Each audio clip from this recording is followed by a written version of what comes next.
Welcome. We're with Corey from Living Colour. How are you? Good. How are you? Good, thank you. Good. Thank you for taking the time to do this. Man, it's my pleasure. My pleasure.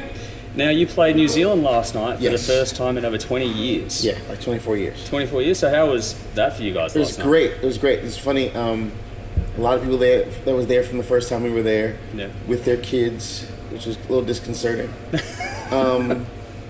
And, you know, there's a lot of folks that were there that never really saw the band live, that came out because they'd heard about the band. They'd saw videos.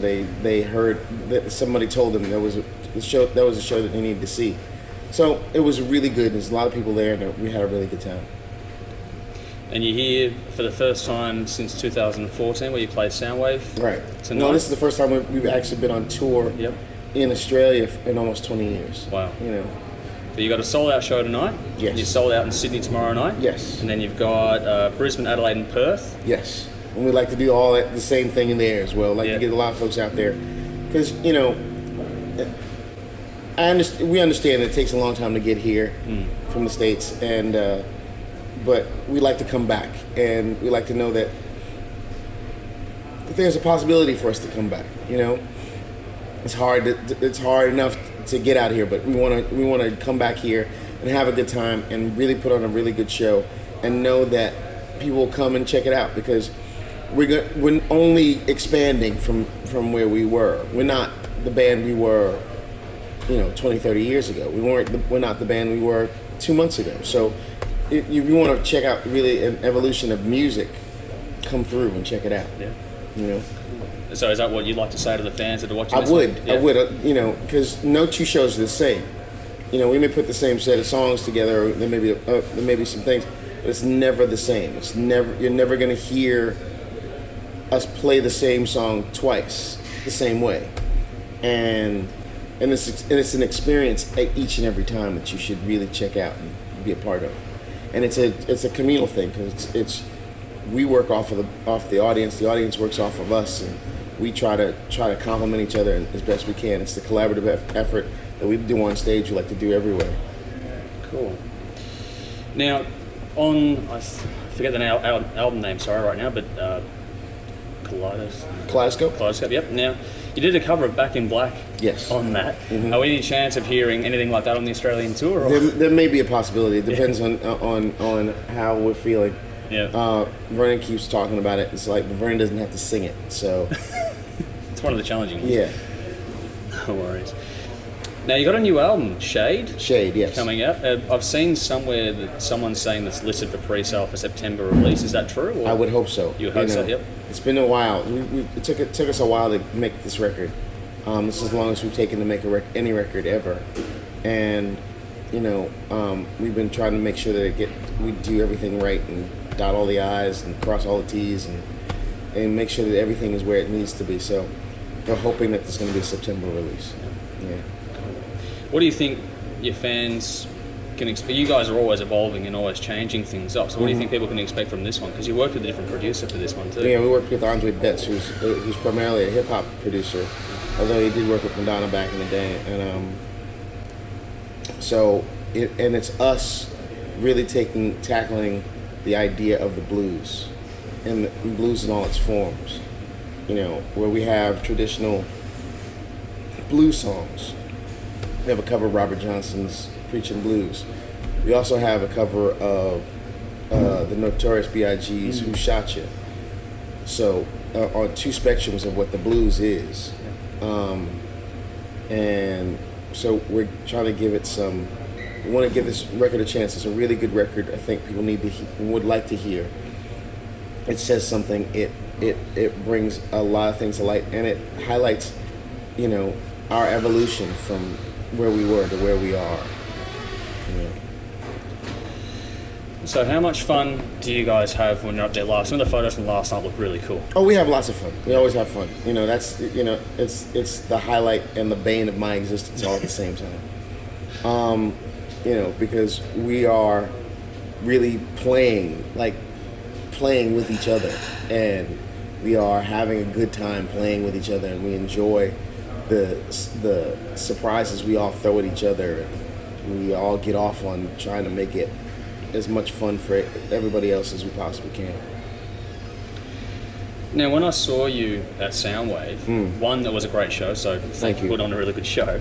But two, I recall you staying back outside the tent where you played, and you're interacting with as many people as you could before security were basically telling you to. Right. How important is that touch to you to keep it that personal, basically, fan base? You know, we live and breathe through our audiences. You know, the songs that we play, although maybe socially conscious and may have a particular bent to it, it's based on how we feel our audiences and us sort of interact within this world. And I personally can't not turn away from somebody like that rock star shit is not gonna work for me. I'm as connected to them as they are connected to me. And these are some folks that we haven't seen or interacted with in years, and like tens of years. So let's say hello. Let's make sure that we make a connection, because that's what you're trying to do musically, is trying to make a connection. So for me to be there physically to make a connection is just an extension of that. You formed in '84, Yes. thereabouts.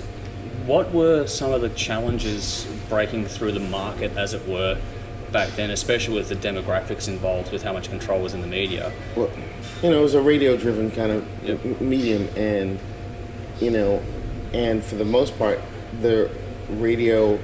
This is even before MTV had a stranglehold on what was to be pop music. That there was such a stratification of musics. If there was R&B music, there was metal music, there was rock music, there was dance music, there was all this other stuff. And we sort of straddled the line of all of them.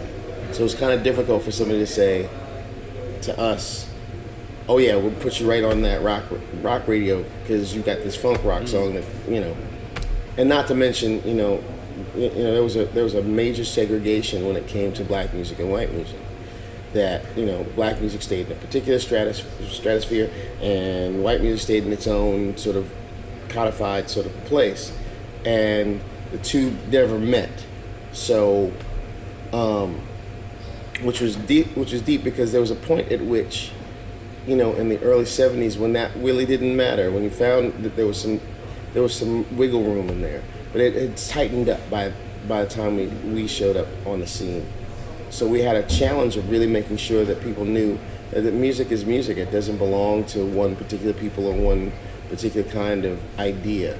And even in the way that we make music, where we throw in all kinds of stuff, throw in reggae and throw in rock influences, throw R&B influences, throw classical, throw jazz, throw all kinds of influences, Aboriginal music into the mix to make it what it is. So.